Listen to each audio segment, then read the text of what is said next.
You are live. The phone says this meeting is being live streamed, so somewhere we are in the ether of the universe of online.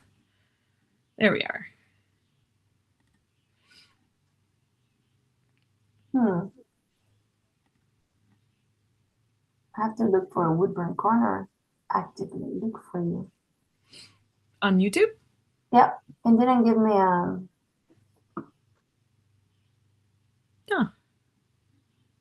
Huh. Now it says live. Okay, let's click on it.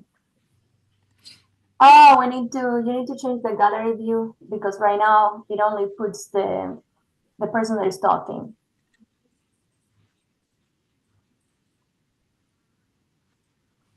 Yeah. Yeah, you need to put the gallery view. I did. The gallery view. Okay. Is that working? Well, there's a delay. Ah, right. Let's see how that goes. Oh yeah, it works now. I can see the piece. Great. Perfect. So what is this piece about? So this piece is a very special piece. It's like, where do I start? But let's just start here. So last Open Studio, we had Myra of Myra's Art Studio. Oh, I'm watching your like the delayed version, and it's very confusing. Okay. Don't watch the delayed version. I guess I wanted to be part of the chat. If the chat is, I am in the chat. I'm in the chat on my phone. Okay, perfect. Actually, you know what? Before we start, I'm going to pop onto Discord and just put into the announcements that you and I are in. Yeah. Because some people, like probably Chuck, can join us. Hopefully, I shouldn't say probably, but.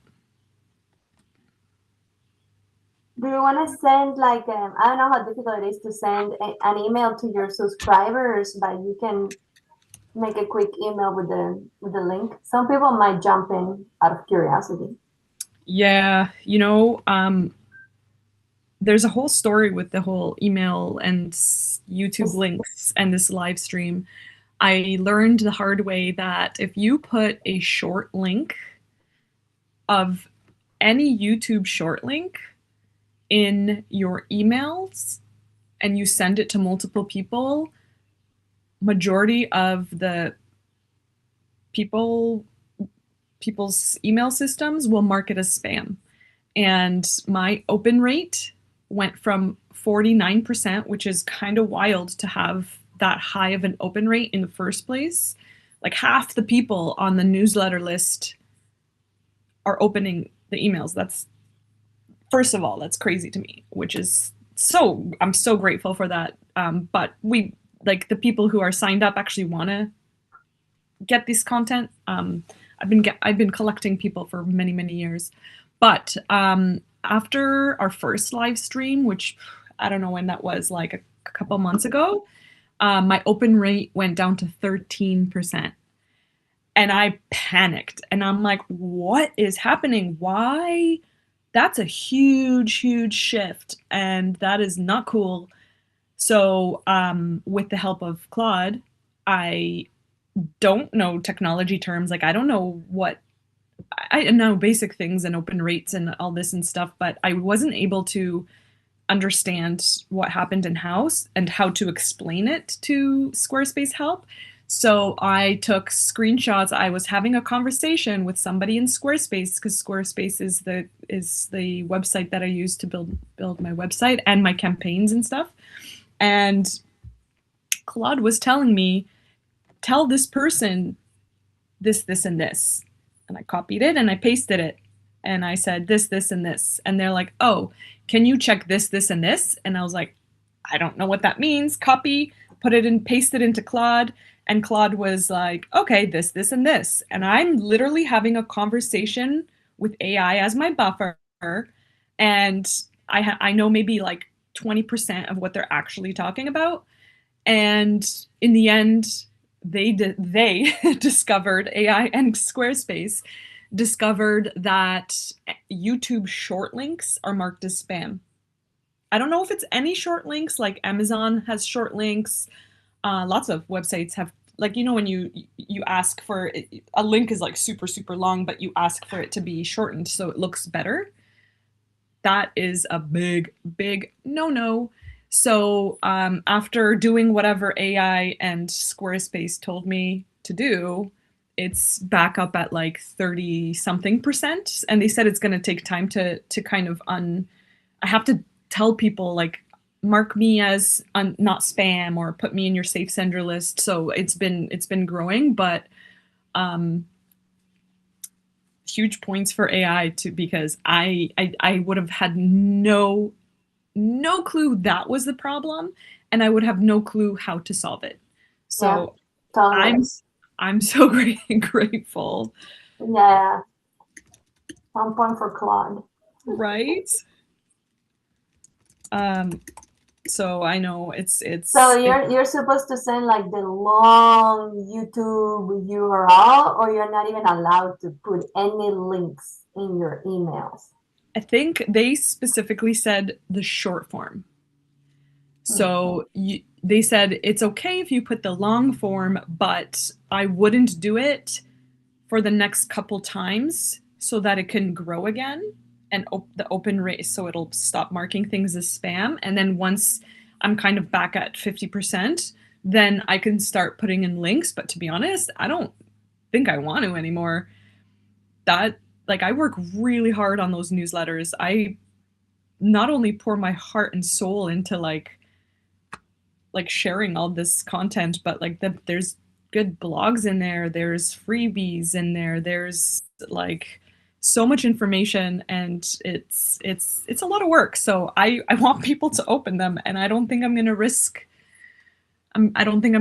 putting links anymore. So one of the things Claude suggested to do is to make a landing page somewhere on my website so that it reads like, okay, Woodburn Corner is the one sending and putting this link or information, like it's more trusted because it's obviously from the same URL. And then I guess I can even embed the live stream in the page or whatever. It's kind of like extra clicking for people. But I mean, that was heartbreaking. It was gut-wrenching to see that number drop so hard, because I did work really hard on building that and making the newsletters. So I'm like, I will do anything to. I think you can post for people a picture of the channel and say, hey, we have this YouTube channel. Click to subscribe and make sure that you add all notifications. And the first time you get a notification that we are in the live streaming, click in it, hook up, and then walk away, close it. Because when YouTube sees that you as the user click on something, the next time it's going to pop you up the next live stream. But if people don't click, it will stop showing the live streaming to the people. So they have to show interest. So YouTube will continue notifying them. If not, YouTube is like, you're not interested. I'm not going to waste my time. I'm not going to give you any more notifications. So that's what you can do, is explain to people how to connect to the live streamings, because it's only once a month and it's really good. Yeah. And it's too bad that YouTube does that, because in one way I get it. They don't want to overwhelm people that are subscribed like me, 300 different humans, and they're posting every 5 minutes. You're going to go insane, right? But then isn't there somewhere where you can say, like, notify me just not as many times as like notify me? I don't know. There should be levels. There should be levels, you know? Yeah, I don't see any customization, to be honest. Maybe if you have like a paid subscription and people join you for 99 cents a month, then it will push it because you're paying for it. But Yeah. if it is like random though on the internet that you subscribe because you like them one time you watch a video, you know, I follow 300 people. If I get notifications from all these people, I would go insane. I would be like, I'm done with YouTube. I'm getting rid of the app. I cannot handle it. Yeah. So, you know, they're trying their best, I guess. But you can educate people and tell them these are the steps that you need to take in order to be on the loop with what's happening. Um, Yeah.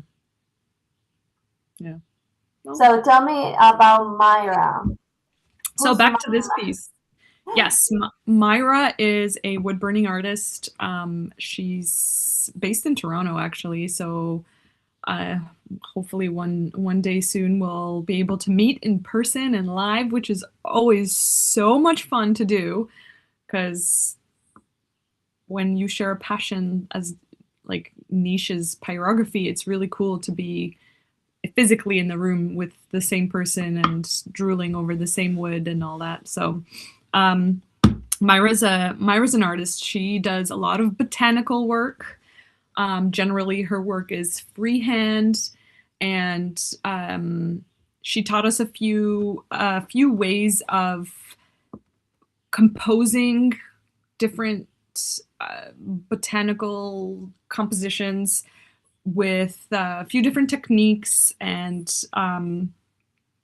she burns hot and fast, like really hot and fast, and I do too. But she uses a different kind of nib.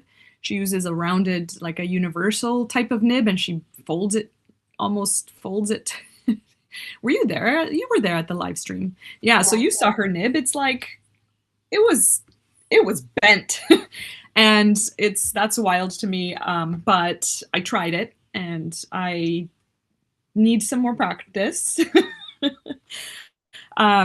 She does it hot and fast, and I feel like that made me lose a little bit of control.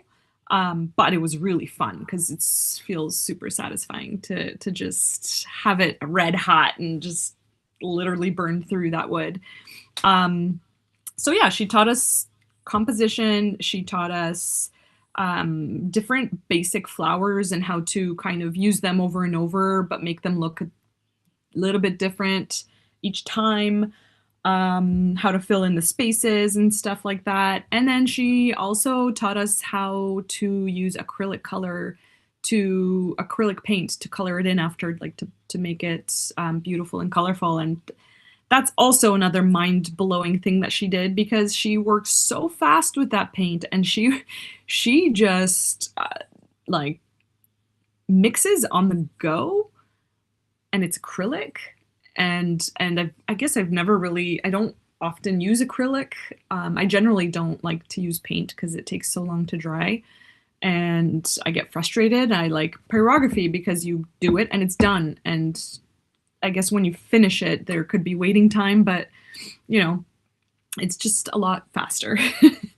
And but the way she was using acrylic and mixing it and making the highlights and just having the variations of colors and how she was mixing them was really cool to see and watch.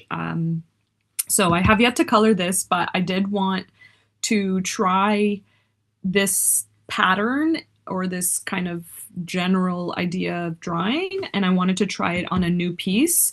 So I redrew it, and roughly, because that's also another thing she taught us, is how to kind of get in your main flowers or main like centerpieces and then improvising around them, which not only just makes your work different every time, it gives it a lot of variety, but it's also easier. I think it's really smart way because sometimes when you wood burn, I would even say very often when you wood burn, what you get is not what you think you're going to get, you know? So you right? Like you can envision what this will look like, what this will look like, but it will look very different once you actually burn it. The contrast is there. Sometimes you hit a grain or a piece in the wood that you have to, it moves you a little bit off of what you wanted to do. So there's a lot of improvisation. So I like that loose drawing kind of vibe where you have a general idea, but you don't stick to it super hard. You just kind of go with it rather, which is really nice. It's freeing.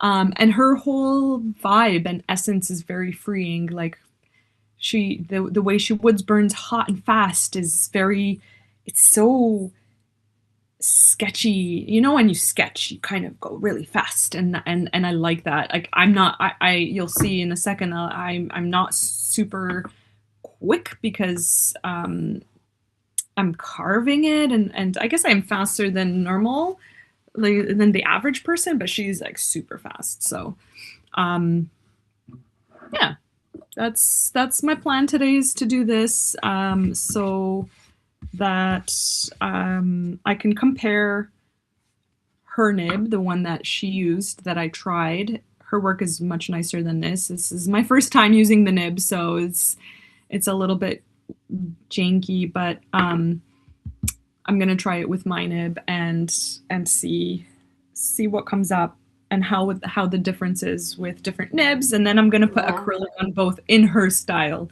Like I really want to try out her style, which is my favorite part about the open studios. So I've been trying to have somebody with a different style and with a different technique come in every month to kind of guide us and teach us to burn in a different way than what we're comfortable with.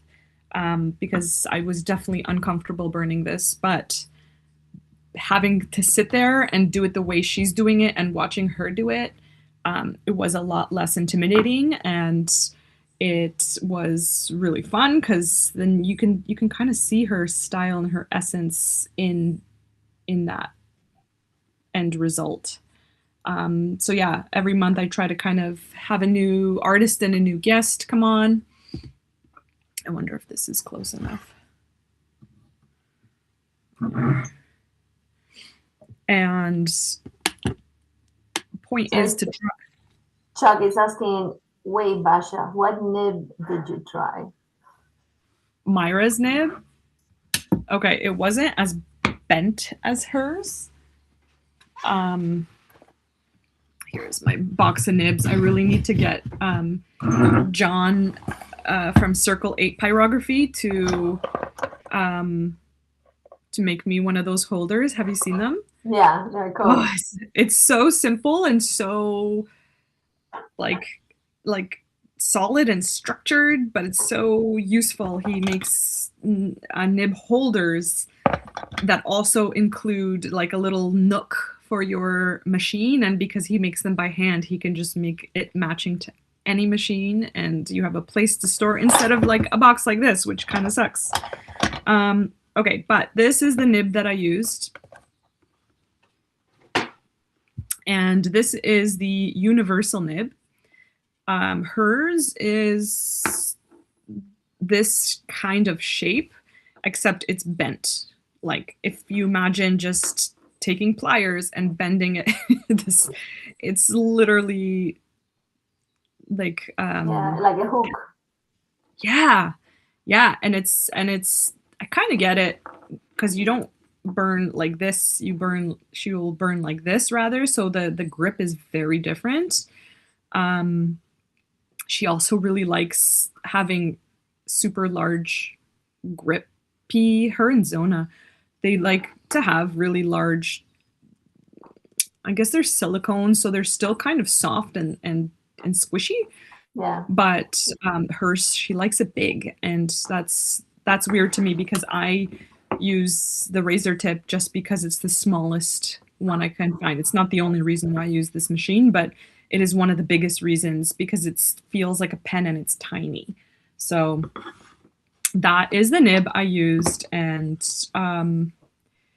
I think I put it on like a 9 or a 10. It was on full blast. It was very hot, and it was relaxing. It was relaxing and fun, but I definitely enjoy my nib a lot more because I can know how to control it.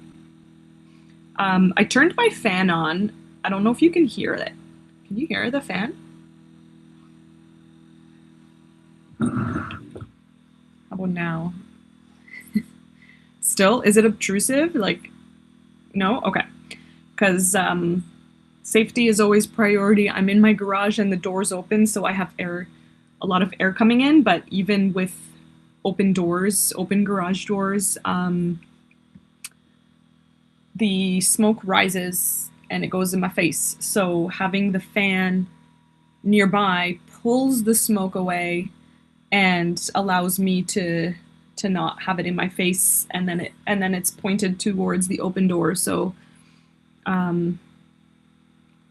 yeah, I usually use my mask. Well, Chuck was saying that he cannot hear it. I was able to hear it, but I am on my desktop with a nice headset, so I can tell a little bit of like a fan going on. Not a Yeah. big deal, but apparently some people are not gonna notice. Okay, so if Chuck can't hear it, then that's not bad. That's good. So yeah, I usually use my my mask, and especially when I'm burning for a really long time. But because it's finally nice weather over here. It's been so cold. Spring came so late. It's finally nice weather. I can finally sit with the garage doors open. So yeah. The only way to get rid of the burn marks on the edges is sanding, right? Yes. So as you can see here, I started off with, you mean these ones, like the glowy ones? So I started off at like an 8 or a 9 with my first line because I'm talking and we're doing stuff, and this is a piece just for me and just for like fun. So I don't care too much, but you can see here I'm now at a 6, and you can see that difference here is the nice crisp line. So always turning it down is smart, but I like to also go hot and a little bit faster, especially when I'm doing lines or more larger work. Like there's a lot of intricate small pieces here, so I need to turn it down so I can not go too fast. But generally I'll do it like this the whole way through. And I wish I had like an example of before and after, but I do have photos. But basically I will leave it like this the whole way through, and it'll be dark and glowy and looks messy, and then I'll give it a really light sand at the end, and it will get rid of the glow lines. And the best part about it is that the burn marks are so deep that it takes a lot longer to fade, because wood burning fades, especially if you have shading, very light shading, and it especially fades very hard when you have sun exposure. That makes it fade a lot faster, and that sucks because we work very hard on these things. And we, there's nothing you can do about it. There's sprays and UV protective sprays that you can use, but even with those sprays, it's not forever, unless you burn deeper and unless you kind of get into the wood, which it just takes practice and patience. And but yeah, so I like burning really deep just because it feels good and it's satisfying. And it's just my experience with sanding is that the dust gets in the lines, and now it looks gray because I get it out of the carved section inside of the wood, and that I was like, I don't want to deal with this. So I tend to go a little shallower with the temperature. That means that I'm not going to carve as deep, but at Yep. least I don't have to clean the mess because I couldn't get the stuff out of it, right? So I have to burn all Yeah. over again over the lines to get that nice, neat contrast. What did you try using in the end? I think we touched on Yeah. that a little bit. You tried everything. I try everything, girls. I sand it, I burn it again, I sand it again, I burn it again. And I was Well, like, yeah, bad idea because I already applied a sealer, but I was like, I have to burn it again. So pretty much I turn out the equipment, put the mask on, and I reburn a part of it. yeah. But then I got those glowy things, and I was like, oh my goodness, kill me now. You know, the glowy edges. And I was like, Um, oh gosh. And my friend, which is a very practical person, earth element person, um, she said, just just do their roots and let them glow and forget about it. Be done with it. Like this guy is not gonna even pay attention. This all in your head. He doesn't care. Just get it done. And I'm like, girl, I'm gonna listen to you because I'm done. I learned all the stuff that I shouldn't do.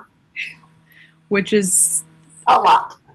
very important to do. You need to know what not to do, and the best way is to experience it. But so there are ways to take out that dust, right? Like the the best ultimate way, and this is when I had access to a woodworking shop. They had a huge table and they had air compressors, and the air compressor just one shot and it cleared everything out. I don't have access to that. So the next best thing that I've heard of and I've used before, but I don't like using it because it's expensive, is you know that the cleaner for when you clean your keyboard. Yeah.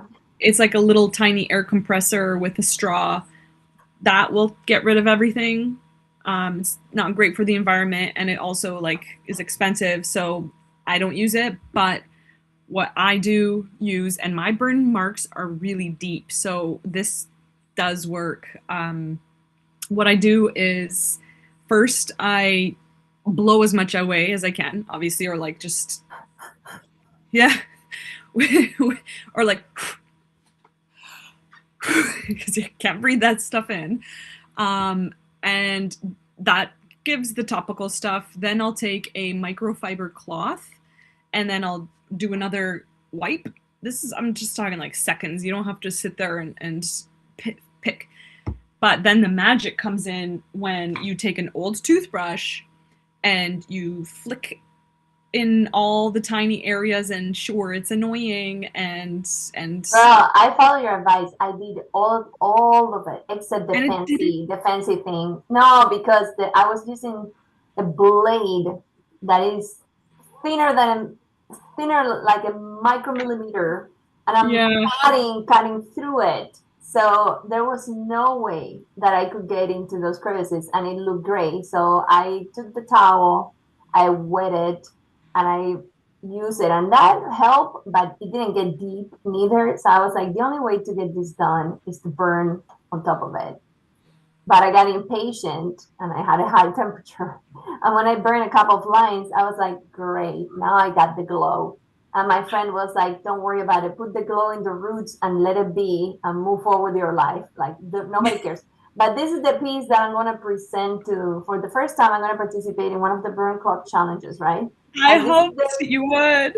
this is the piece that I'm going to present because it's in the Awesome. theme. It's in the theme. My Magnolia piece, which is my magnus opus, is taking steps. You know, there are many steps in the way, and I'm like, there's no way I can present that for the challenge. And she's not going to take a draft of the idea. Oh, this is how it's going to look like. No, she needs the actual woodburn piece. So I was like, okay, the only thing that I have is this other piece that you have been in the journey with me with all the missteps and the messes. Yeah. So Chuck is saying, Hey, Basia, you're not wearing your puffy jacket. That means the spring is there, baby. Jesus, spring. It's warm! Finally! Yes. And Finally. he's saying, I think in August we should have a high heat challenge. Those who don't burn hot can. I like that. Yeah, I'm not a hot burner person because the time that I tried, it caught fire, the surface of and I was like, The oh wood no, I cannot burn. No, no, it wasn't wood. I was doing craft paper. paper. Yes, I Yeah, remember that. and it caught fire. I'm like, patting it. I'm like, okay, I'm not doing high temperature ever again. I need to control the temperature. So that's a good challenge. I'm gonna try it on wood. And then he says that turning technique is nice to see. Does Optima have chisel nibs? Um, Probably. I don't have all of the Optima nibs, obviously. Um, It's a good summer. Well, for us, it has been a never-ending winter. We get 3 days of hot summer, and then we go back to a cold front. And on top of it, we're on a on a draw. yeah. So we get cold weather and air, but we don't get the water with it. We don't get the rain. So it has been awful this year for us. I mean, And I like the cool weather, but then the lack of water is a problem. that sucks because then all your greenery and flowers and stuff you have to manually water. Or Well, they put a restriction. You can only water once a week because we don't have water for that. People with lawns are pulling their hairs off because they spend so much money on that crap. And now it's like they cannot water it, and they're like, "Are you kidding me?" They'd rather not take baths and water the lawn. They love their lawns, man. are you okay? I heard this might be random, but are you allowed to gather rainwater? Because I heard somewhere that is illegal in some places, which is mind blasting to me because it's No, rain. well, as far as I know, you can get those barrels that they grab the water, right? So Yeah, it is permitted in North Carolina because it's efficient. I don't know why it wouldn't be allowed. I don't see right. why is that a problem. That I don't know why it would be illegal. You know what should be illegal, and Chuck is gonna get on my neck here because men don't like listening to this. Lawns should be prohibited I because agree. it's the major waste of resources I've ever seen, and it serves no purpose than your ego, men. And I'm ready to pick up a fight with any of you on That's that. actually a historical fact. Like I watched a documentary a while ago. I'm actually going to find it again now and share it because it was really good. But it showed gardens throughout history, and it was showing basically royalty being like, I mean, there's different people. There's royalty that was maybe more wild and loose and organic, but generally your status was pretty much shown by the curation, the control of nature, like being able to control nature into perfect squares and short grass and no weeds and cohesivity, which is sure it has its place in aesthetic, but I agree. I have a space in my house that I'm slowly turning into just like wildflowers because then insects can come and live there and I don't have to mow the lawn and that saves me time, it saves me gas, it saves me energy, and then there's insects that can come. And so I agree. I think it would be cool for a lot of people to just Well, Chuck proved to me that he's a special man, a unicorn. He says that he hates doing the lawn. I'm gonna tell you, men, majority of men, they get pleasure out of getting their machines out there and submitting nature and making it all look trim. Like when they get a haircut, the lawn has to look exactly perfect and green all around. And I thought, well, this is a cultural thing. But then I talked to a friend in Cuba and he's like, oh yeah, my lawn has to be perfectly green. I'm like, dude, where do you learn that? Because it's not in our culture. And he's like, well, it's perfect because you see the squares and everything is beautiful and blah, blah, blah. And I'm like, okay, I can see why men buy into this whole ordeal. Chuck, yeah. you are a unicorn, my friend. Congratulations. But in my I joined 2 different garden clubs, and it was all old ladies. And the old ladies are all about the flowers, and they don't care for the lawn, and they're turning their lawns into fields of wildflowers because it's sustainable, it's better for the ecology and all the stuff. And then the men, there were maybe 3 men in the entire garden club, and they were suffering and thinking about letting go of their lawns. They were like, but do we have to get rid of the entire lawn? Can I keep like a little carpet of lawn? I'm like, what's up with you guys on the lawn? I think it just relaxes them to see like a flat surface that nothing is happening. It's relaxing to their brains. It's like, yeah, I don't have to think. I just look at the green, flat surface, and that is For meditation for them. for like a day or two, and then you have to Oh, do stuff about it, right? Like, well, they don't mind it. There's a couple of people here that they pay services and they come and they do a lot of work that is probably hundreds and hundreds of dollars. And they installed irrigation systems for the lawn. And I'm like, really? For the lawn? Wow. Like, what's up with that? That's a lot of energy, attention, and resources into something so pointless. yeah, I get it. Like in a golf club, go to a golf club and enjoy the never ending green lawns. yeah, Somebody's paying for that. They want to do it, indulge in it. It's fine. Get a couple of miles and fill them up with green lawns in a golf course. But then yeah, in the city, it should be more mindful about how we are impacting nature and the ecology and yeah. have that bunch of dirt allocated for sustaining life instead of like destroying it. I agree. No, Um, not me. I I, like some aesthetic landscaping, but it's really about trade-off. Yeah, exactly. How much energy and money and resources do you want to put into something? And then on yeah, top of it, now with the climate change being more aggressive, there's no guarantee that your lawn is gonna survive because you will have to put so much water into it to keep it from burning anyway. I yeah. mean, I don't see the point. I recently went to British Columbia, specifically to Vancouver, and very specifically to like the heart of Vancouver. And the city is super eco-friendly and eco-conscious, and I was never happier. Like, I'm like, if I had the opportunity, like if my daughter wasn't established here with friends and school and all of the things, I would move out there in a heartbeat. They do not have any grass. Zero. Every corner, every space that normally you would see grass in, the city comes and provides um, seeds. It provides education, so it tells you these are the like this is how to take care of it. This is what grows here. This is what grows together. Like, it's all free. People learn about garden. They don't have to pay for this, which is huge. And they every community has its zone. So if we were to live on a street with a median in the middle, normally you would see it just cement. The whole entire thing is wildflowers. And some places are beautifully placed and growing and very like strategic and organized.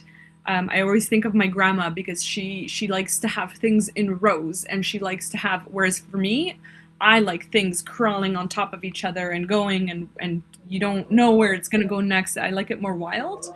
But there's both of those depending on kind of who maintains it in that community, and then everybody in that little area. It's not even a community because the whole community has different like sections. So every section, people in that house take turns to water it, and they're on like a schedule or whatever, which maybe not everyone's cup of tea. But in BC, in Vancouver, I'm talking like downtown. You're you're living close to everyone anyways, so like that's kind of the environment that you choose. And it was so beautiful and so luscious. Now BC has a really good climate because it's right by the water. It's very rainy all the time. It's mild, like it doesn't get super cold like for me here up in Barrie. We'll get snow up to my armpits. Like they don't get that kind of snow. So it's just it's wonderful. And like I was talking about the composting system they have there, and because it's a city, you can't compost in your backyard like I can, but they have three different recyclings. They have flexible plastic recycling, hard plastic recycling, and paper. So they need to separate. And it's not just like, here's all the recycling items. Like they do the first separation and the city does it even more. So that's wonderful. And then the composting, any plastic bags, sorry, any of those like flexible, like compostable bags are still made of plastics, and they break down, but they break down into smaller pieces of plastic. So in BC, you're not allowed to use any of those. So everything's paper. And it's just like, why? It makes me so mad because when I've been living and composting my things for the city, I'm using these plastic compostable bags because they're marketed as it'll biodegrade and it will be it's like it's they don't say it's good for the environment, but they say it's not bad for the environment and it's safe and it's eco and blah blah, all these words and promises where it's just like, no, it doesn't. Like, why? You're misleading people. And it's everywhere. Like, I don't know what you guys do to compost or how you guys. Girl, let's burn. Let's not even touch that subject. Let's not even start there. Yeah. Let's burn. No composting for you guys Come on. anywhere? Come on. USA, maybe California, but the rest of the states, terrible. Uh, that sucks. So like, I guess we're kind of in the middle then, where we don't have to compost, we choose to compost, but the city will still come pick up the compost bags. Whereas in BC, like I guess nowhere is forcing you to do it, but in BC it's easy to do it. Like the city makes it super easy and manageable. And Yeah, I mean, there are some services that you have to pay for that they will take your garbage, compost it, and then you get the compost back for your garden.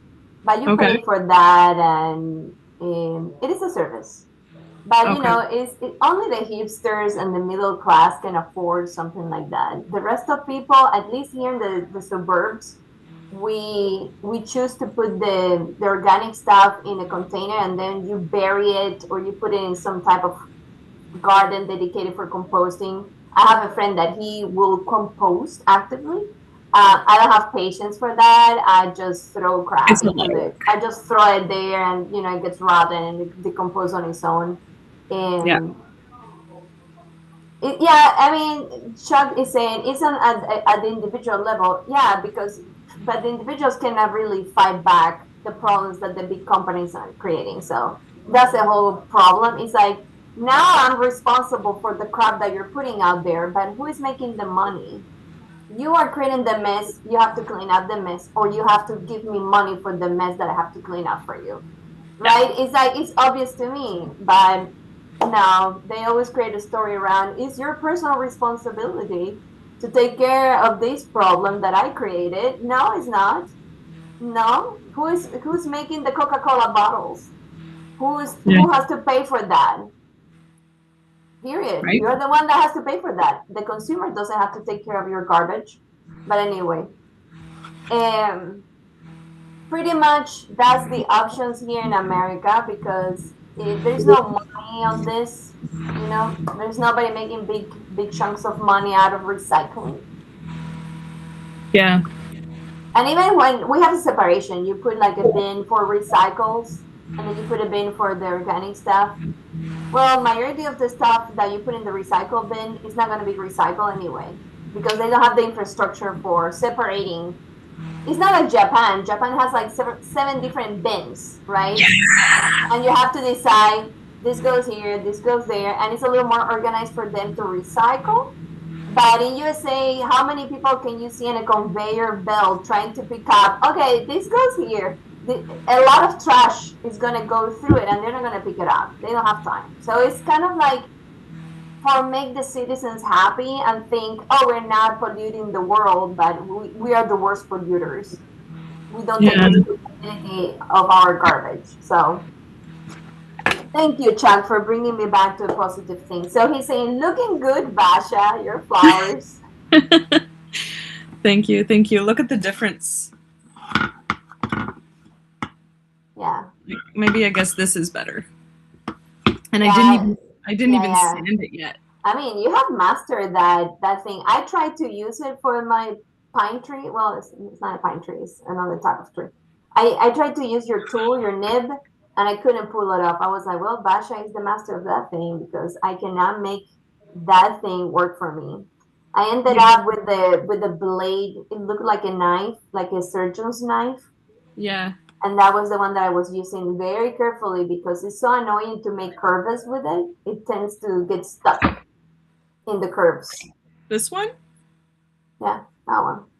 Well, it's similar, but not as, it's not as big. It was kind of very, very small and very thin. That one has a thickness that it will give it a little more of rotation. No, that looks more like a spatula. I don't have it here, but I can show it to you later. It is that shape, more or less, but it's very flimsy. It's very thin. Yeah.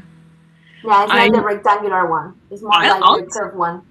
What's crazy is that I get frustrated with anything that's curved. Like I want straight because the straight means that it goes where I choose it. Whereas this, you need to master the angle of it and the feeling.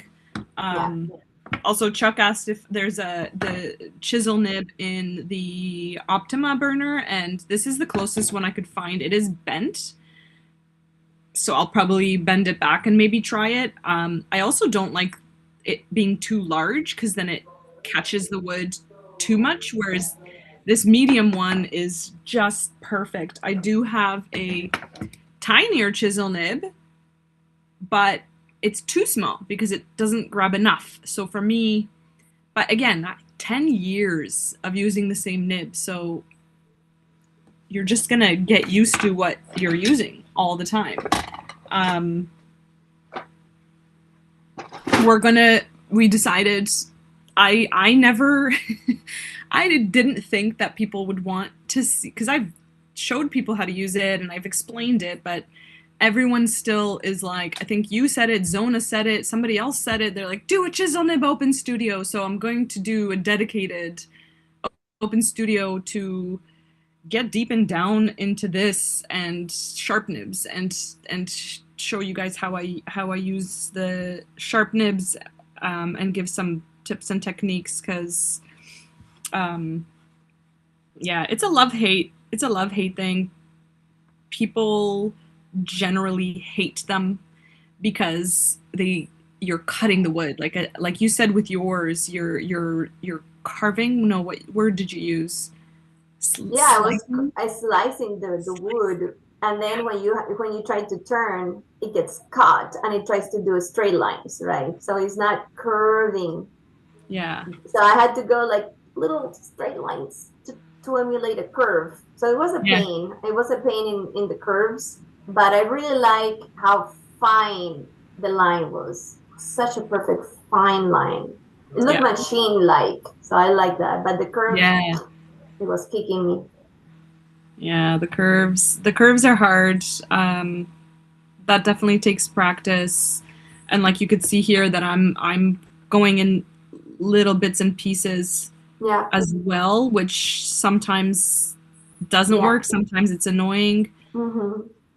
But you just kind of go with it, and you got to keep practicing, and you got to keep doing the thing. It also helps to have, like, you were doing it with a guide, like you had transferred your... Yeah, I transferred it. I was not being creative because when you have that leeway with, okay, I can do the curve whatever way I can, then you go for the easy stuff. Yeah. But in that one, I was forced to follow specific curves. And what I noticed is that doing that typography that Chuck shared with me, that is very computer-like. It's Yeah. not like a curvy, natural way of writing. Oh my God, doing that with the nib was painful. I was like, oh good Lord, this is the most painful thing I've ever done. Because, you know, that's probably great for engraver laser machine, but not for a hand trying to emulate that. It was crazy. You did a really good job on it, though. Okay, this is Chuck. Okay, I found out that the Optima pen cord can connect to razor tip, so I'll be getting a chisel nib soon. Watch out, Basia. Have competition now. You know what? Get it very soon, because I'll probably teach the class when I come back from Poland, which will be end of July, so next month. So Nice. get it, because then it'll be easier to practice with. And yes, this is the Optima. This is the Optima wire, and it has a male and a female. The razor tip is 2 males into the machine and into the pen, and so Optima's nibs are the male, Optima's the blue one, and so you just need to switch this from male to female. So yes, An adapter. He will need an adapter, no? yeah. So this is, I guess, technically you don't need an adapter. You just need a cord, or That you can change the directions. right. So, well, the cord is changing the directions, right? So the red cord is razor tip, and it's male to male, because this is female. And then I think that's the right terminology for it. That's what I've learned, right? I mean, it looks like a male thing, so. So it makes sense to me. And then Optima is male on the pen, so you just use their adapter.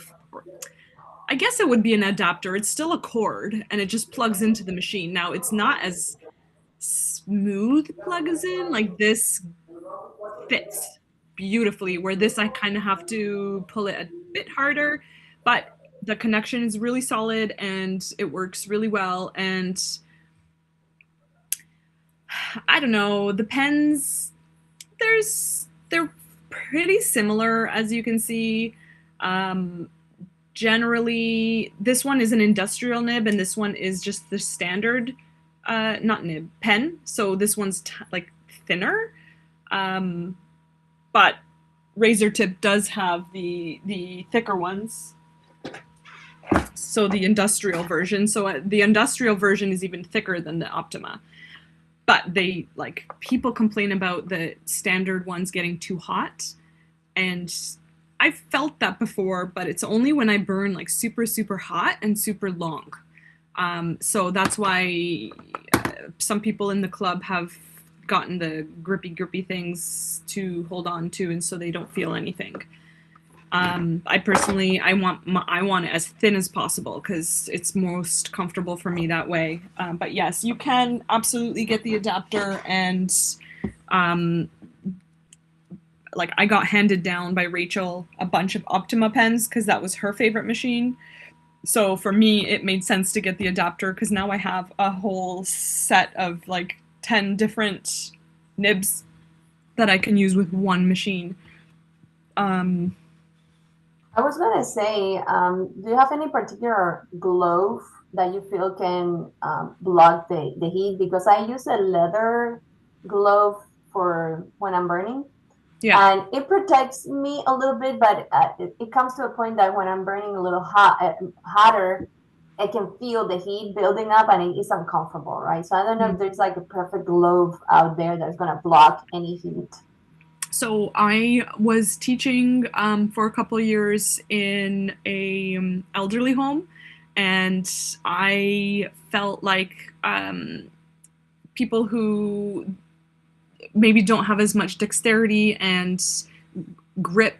The leather gloves are also kind of bulky and they're not as comfortable. Um, so I went into a different world, the beauty world, and they sell finger gloves, but also two-handed, like two fingers, and they also sell full gloves, and they're silicone, and they're made for when you're curling your hair. You can hold the hair curler in your hands with this machine. It's a silicone, it's the same thing that they use to make the grips, the silicone grips out of, and it works really well, and it's thin. I personally don't use them, well, because it doesn't bother me that it gets warm. It never has gotten hot that I've got blisters or anything like that. But I have kind of sweaty hands all the time. So when I put silicone on top, I'm just swimming in there. Like it's not breathable.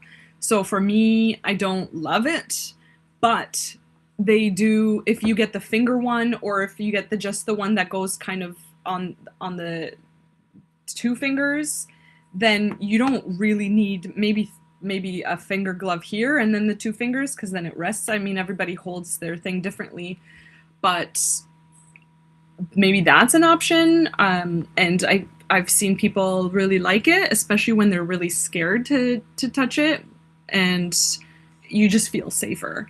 And it's less bulky than the leather. But maybe have you tried additional silicone like on top of this? Maybe you should try So that. they gifted me with the silicone bluey turquoise thing, but I am like you. I am accustomed to fine pens, thinner stuff, and then if I have to hold something like that, I lose control. I feel like Yeah. I don't have enough control. So Yeah. I haven't used it because I don't like the thickness of it.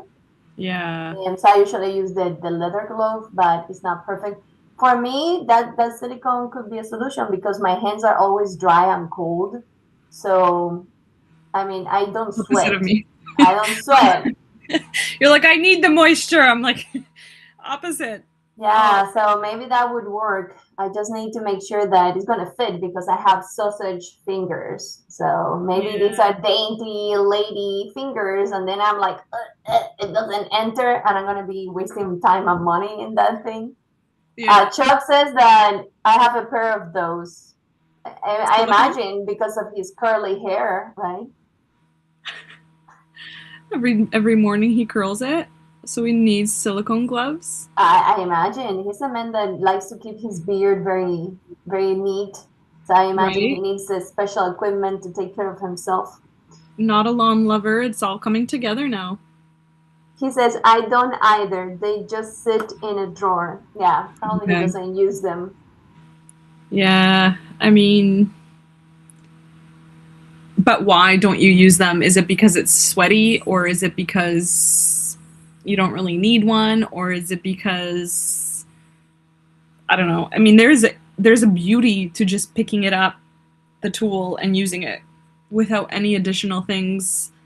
Um, I think it's simplicity, right? When you go to burn, you don't want to have to deal with a bunch of different things. You just want to be free. yeah. And usually I experiment with nibs because you guys show them. I'm like, oh, I should try it. But usually I use the same nib again and again and again Oh because yeah. once you learn it, it's like, oh yeah, I can do this and I can do that. It doesn't matter.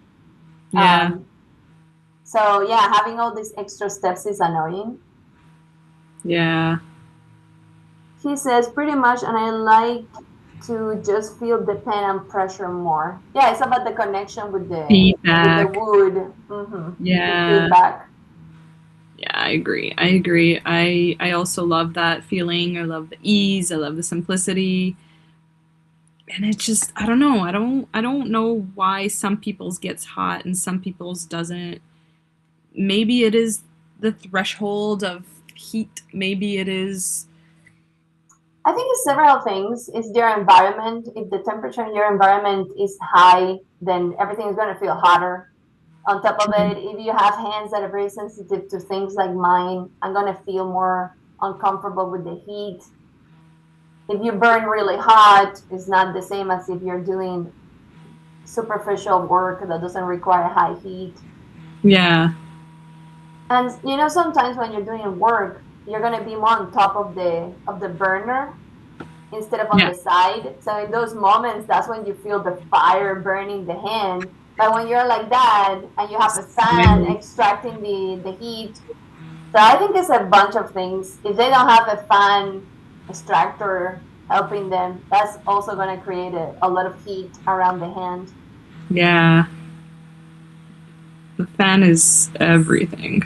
Oh, Chuck said, I've worked as a cook for a long time, so I don't have that kind of sensitivity to heat. Funny enough, I work in a restaurant in the soups section, and I burned my fingertips so many times grabbing the pots that I lost sensitivity on the fingertips, but I can still feel the heat in the rest of the hand. Whoa. Yeah, even my children like, how can you touch that with the tip of your finger and not get burned? I'm like, well, I'm getting burned. I just don't feel it anymore. Yeah. My nerves Yeah. are dead. That's kind of scary because then you don't actually have any feedback to whether you're being burned or not. But I Yeah. guess if it's already burned, then it's already burned. I mean, you would smell it. You'll be like, smells like True. barbecue. It smells like And it's like, bad barbecue. I lost a finger. Uh, But I can relate to Chuck saying, I work as a cook and I cannot feel heat anymore. Yeah, in the kitchen. Yeah, that's where I lost the sensitivity on my fingertips in the kitchen. Because I hated the salad bar. It was so cold in the salad bar. I run cold all the time. So I was like freezing the entire day. And I said to the guy, it's winter. Can you take me to a warmer place? And he's like, hey, the guys don't want to be in the soup station. So you can go there. I'm like, yeah, soup station. warm. That I would love that too. Soup station. It was either that or the pizza. And I was like, I'm terrible with pizzas. And people love their pizzas. They're going to burn me on the stake if I don't get the pizzas in time. So I'd rather do soup. People Soup is that more drink, forgiving. yeah, people that drink soup, they're slower. They're like, okay, I can wait for the soup. But the pizza people are like, where is my slice, woman? I'm going to slice your Yeah. throat if you don't give me my pizza. That's aggressive. Where are you working that people are like, You know those buffet type of places that you pay an amount of money and people serve themselves like they oh, were kings and they true. don't finish anything because it's too much food anyway? Always, yeah. No, so there's always the people that go for the pizza and they're like, "Where's my pepperoni pizza? And where is this other pizza? And where's the other pizza?" And I was like, I cannot handle the stress of that section, so I'm gonna go with the soup. That's so funny. I mean, how many people drink soup in a buffet? Only a Right? couple of seniors. They're the ones Yeah. that show up as a bunch of seniors, but you don't see the young people going, "Hey, I want my soup." Right? He says, I even as a dishwasher, when I first started in the kitchen, I would barehanded hot dishes all the time. Yeah, as a dish, yeah, and the dishwasher it gets really hot too. wow. See? I like it. I like it, and That's it's interesting. It's interesting training for how, pyrography. yeah, yeah. I have a piece that is similar to what she's doing, which is like that just doing whatever you want with the botanical flowers. You're not following any rules. Yep. And that whole thing is pure acrylic, ink Like and like you did it in acrylic or you wood burned it and then put acrylic on it. no, it's a paper and pure acrylic on it. But the reason why it dries immediately is because I do stippling. So I use the Chinese pens that they have like ranura. So they have like a slit in the middle for the ink to run. So Like a they are calligraphy pen. like a calligraphy pen, right? Yeah. So I liquefy the acrylic paint and I make it watery, right? And then I will use that type of pen and I will stipple colors. It's insane. It's like very OCD when you look at it. You're like, how many years have you spent in this piece? Probably my entire lifetime in That's kind that of piece. cool though. Oh, it's not finished. It takes forever. But so then how does something liquefied dry faster? Because it's Well, less, you're the using less water? paper the paper absorbs it and it's a finer layer. So the thinner the Okay. layer, the quicker it's That's true. gonna get That makes dry. sense. And on top of it, acrylic paint dries quickly on its own. If you don't use like an impasto technique where you put like a cake of paint, that's going to take forever. But if you just do Yeah. little layers, it dries like immediately. The moment you blend it, you can touch it and it's already dry, right? Wow. Okay, I'm excited. See, Myra made all this happen because she uses acrylics specifically, and I haven't busted out acrylics for so long. Well, I would bet in this type of wood, it's gonna get dry immediately because the wood is gonna absorb the water Yeah. content. So Yeah. I think you're not gonna have to wait for anything. And I'm surprised to be honest because acrylic is such a quick drying medium. Yeah.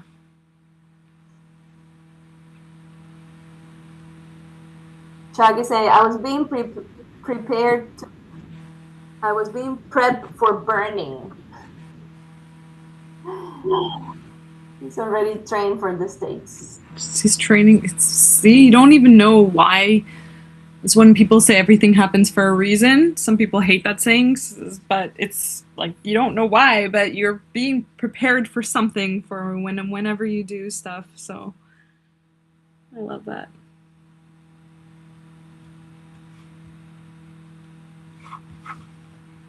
I wonder if there is a mask that it will allow the nice scent of burning wood go through without all the harmful chemicals, you know? That would be the perfect mask because the pleasure of burning is to smell it. It's like, Yeah. it reminds me of camping. Yeah, it's very specific, especially different woods and um, different species of woods. So that would be epic. Who's gonna invent that? I don't Someone needs to know. do it. Somebody, I'm gonna write to the people in, what is their names? Z masks, RZ mask, yeah. RC masks, like, hey, this is what we want. Yeah. Figure it out, my Do friend. this. Figure it Sign me out. Do this up. for us.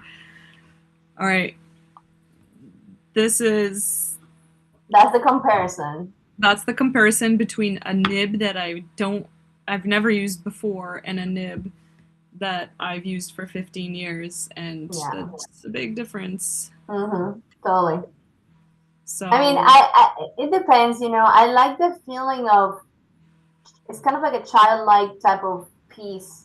It has that romantic feeling. I look yeah, at it, I'm like, oh, that feels playful. The yeah, other one feels more illustration controlled, like an expert professional being doing this for quite a time. I like yeah, both, but I agree. The control on the second one is obvious. It's like, yeah, there's somebody that knows they know what they're doing.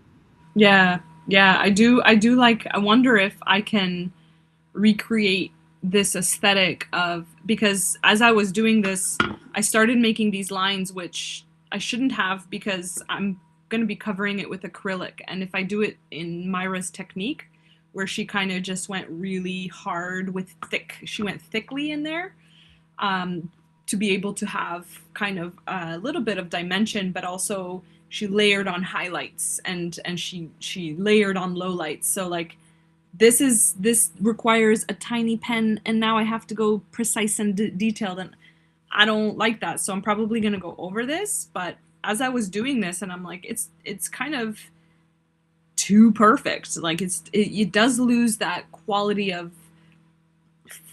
that free you're right. Like, I'm thinking, have you tried to use like a watercolor technique on wood? Because in that case, you don't have to worry about the pigment blocking the lines. yeah, It's gonna show regardless because watercolor is so thin. yeah, So if you're gonna do lines like that, I think watercolor technique is gonna really make it look amazing. But on top of it, this is a very intricate piece. So going with painting opaque, it takes a lot of time. I yeah, feel like it's gonna be very detailed, intricate work. I don't know if yeah, it's worth to go opaque. yeah. But that's the point. So that's, well, I'm definitely going opaque on this one because that's how Myra does it, right? Like that's the whole point, and that's what I was drawn to me. That's what draws me in is that rich, thick color. Like I don't want to see through. I don't want to see anything through the color. I want the flower to Was feel like it's a sticker. was she working at this size or was she working bigger? She had all different kind of sizes. With us, she was working on something similar to this. Mm. And the proportions are the same, or are you going a little smaller? I'm probably doing a little smaller. Mm. Yeah, Yeah. because I'm thinking if you want to do the layering of the light highlights, and then a little bit of shadow in such a I'm not small gonna have much space, space. yeah, it's gonna look Which is too funny because busy. I could have went bigger. Like I had the space. I could have made this heat like a lot bigger, but I don't know why I did it like this. I think with the new one where you have the big buds that they look kind of like strawberry, you can do the highlight and the shadow better on that big surface. Yeah. Because if you try to do it on the smaller flowers, you're gonna have too many highlights and it's gonna get busy, visually busy. Yeah. Yeah. So Yeah. I would try with the other side, the top side. Yeah. I might do one more and try to cover it, like make them larger, and then because I really liked the thickness, I really liked the chunky, the and it was so free. It had this vibe where it was free and it was loose, but it was so cleanly done. Like I don't know, it's Well, that's just practice with the yeah, tool. yeah, lots of practice. So So Shag is saying, as of now, I toggle between three nibs: a spear shader, ball tip, and a spear. Might go chisel over spear once I get in. after my class, you might. Well, you need to get the equipment, man. I have so many Yeah. nibs. I put so many nibs, and I'm like, I never use these nibs. I don't even know what they mean. Yeah, I mean, I'm the same. I do gravitate to my chisel, but after even Brandy's open studio, when Brandy taught us with the ball nib, I was floored with how much differently she uses it than what's in my head. Like shore stippling, she uses the ball nib for shading, and when I made the pet portrait and started shading with the ball nib, I was like, I would have never tried this, but that it works and it gives it such a unique texture. And the way she taught it just was really good. And I now, having experimented with it, now I know if I have a piece that I want that texture for, I am going to get away from the what I'm used to and actually use that, because now I have it in my bank of, okay, I know how to use it. I know what to do with it. Yeah. So we got to just keep pushing you, Sandra. We just got to keep Yeah, you need busting out. to. Tonight, I'm gonna go to my art studio. I'm gonna try different nibs and experiment. But some of them, if you don't know what they're good for, you kind of get stuck because Yeah, you're using it for 100%. the wrong purposes. But And when then it somebody feels, says, "Oh, it's good for this," and you try, it's like, "Oh, that makes sense now." But I yeah, cannot picture what is this for. yeah, yeah. And then you just, the frustration of it not working makes you just go back to what you're used to. Yeah, So it's like, oh, I want to get that curve. This thing is not giving me the curve. Oh, I go back to what I know is going to give me the curve. And then you get stuck in the same vicious cycle of not getting out of your comfort zone. Yeah. Chuck, I was saying you made a good point that about the chisel and the mobility of it. I think that's for you, Basha, because I don't know anything The about mo- chisel. the mobility of it. And Yeah, like, maybe the way you go around it with the chisel.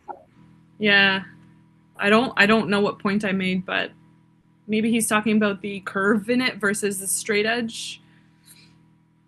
Yeah, Um, yeah, I don't know. I'm excited to teach that because uh, it's fun to teach something you just know really really well. And I've tried to do like little snippets, and even my Instagram has like, this is how I use this nib. It's different when you can sit and talk to people and they try it and they're like, no, it's not working, and then I can correct them and be like, try it a little bit more this way. And um, that's the beauty of the open studios, is that you get that immediate feedback, and you can learn with the person who's teaching you. It makes a big difference. yeah.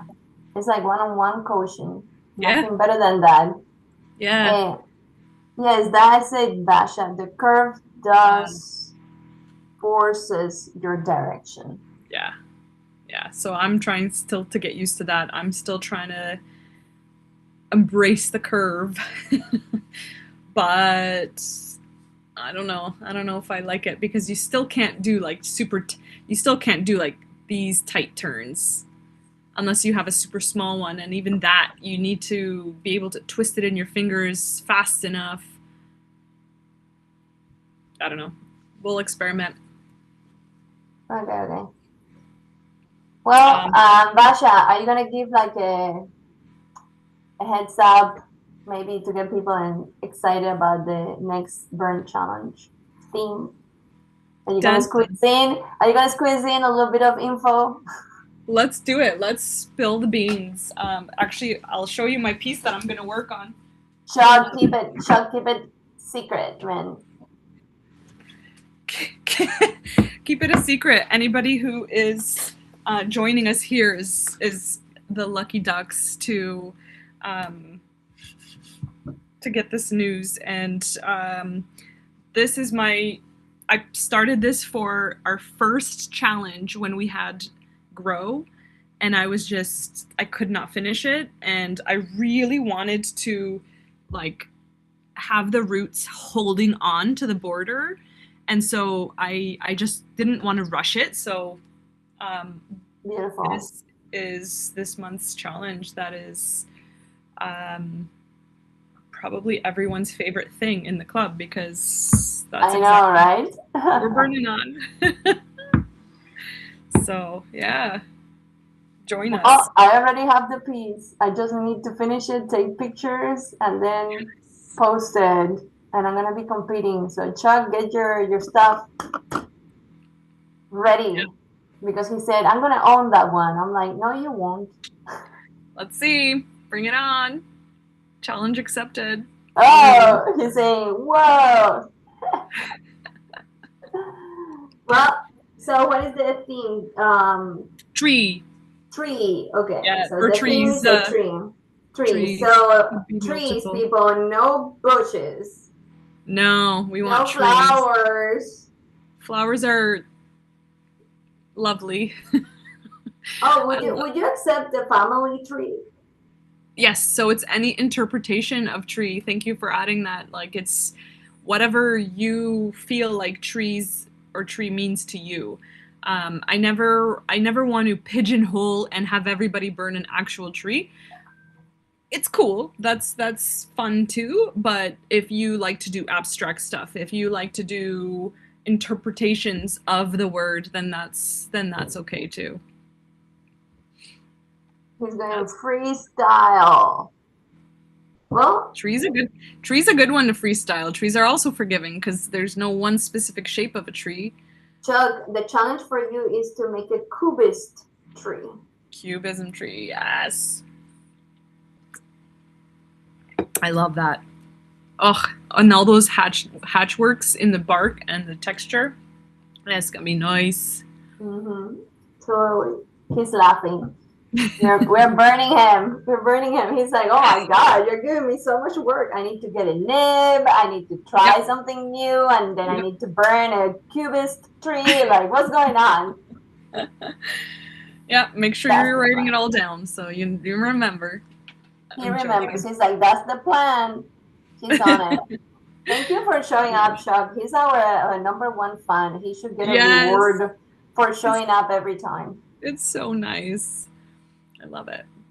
Well, Basha, so people can connect with us in a month.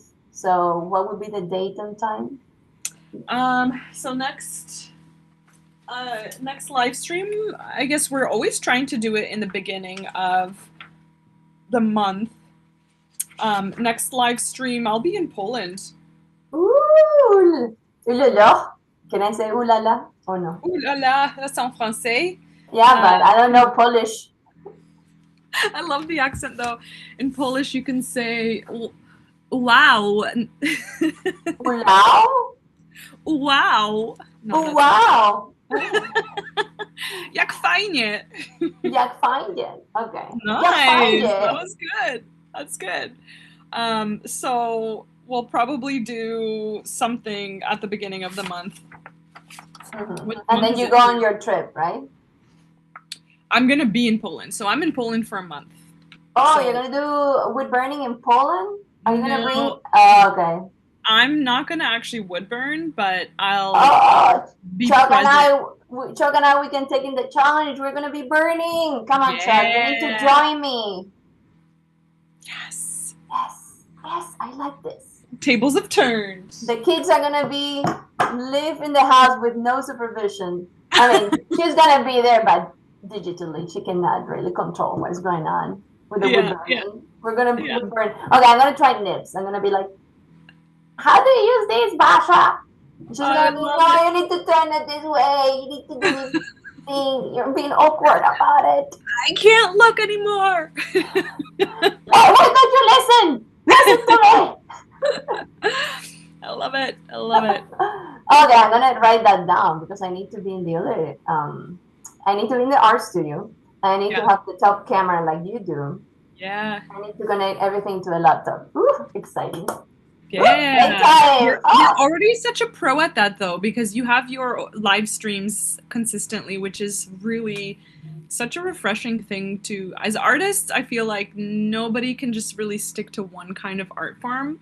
And even though I'm not doing all the things that you're doing, it's really a pleasure to watch. And especially with 3D and clay and all that stuff, like So much I fun. I yeah, know. I know. I think that the moment you try sculpting, you cannot go back. Sculpting is yeah, like another level of being present and mindful. Like you connect so deep with that thing. yeah, It's addictive. It's addictive, and it's a sad thing that students of art and they don't engage with materials anymore because they go in directly to the computer and they can achieve a better looking professional piece, but then they are missing the mindfulness of yeah, interacting with the thing. They're yeah. missing that. Oh That gosh, I physical love it. connection. Yeah. He says I'm gonna keep it fun for the people, so we're gonna do 11 a.m. Yeah. What time would be for you?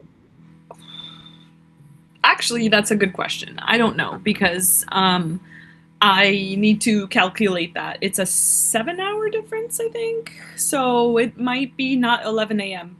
I'll put it in the notes once I do the calculations and once this is like living on YouTube permanently, then it will be. Actually, that's a great idea. I should always put the next one in the notes of the previous one so people People can can follow. know. Yeah, that's a great So, idea. good idea. Okay, Basha, thank you so much for showing Yay! us Yeah, the magic, and thanks hopefully for people being will here too. join the club. People are gonna get Yeah. excited. Join the challenge for a prize, join the club for community and And learn. they can find all that information in the description, like the Discord Yes. link and all the stuff. Awesome. Yeah. Thank you, Sandra. Oh, de Thank nada. you, Chuck. Yes, Chuck is the man behind the curtains. He's supporting Yes. us and cheering us. Thank you, Yeah. Chuck. To And you, I'm dude. and Thank you, tonight thank is you. an open studio, so I'm gonna be working on this bad boy. So Yeah, we'll I need to work. I need to finish the other thing to give it to my friend. So I'm gonna probably be burning the roots. I'm gonna take a picture for the challenge so I can submit it, and then I can wrap it for my friend and be like, "Take it away from me." take it and go. That's the best feeling. Okay. Well, Awesome. see you everybody next month.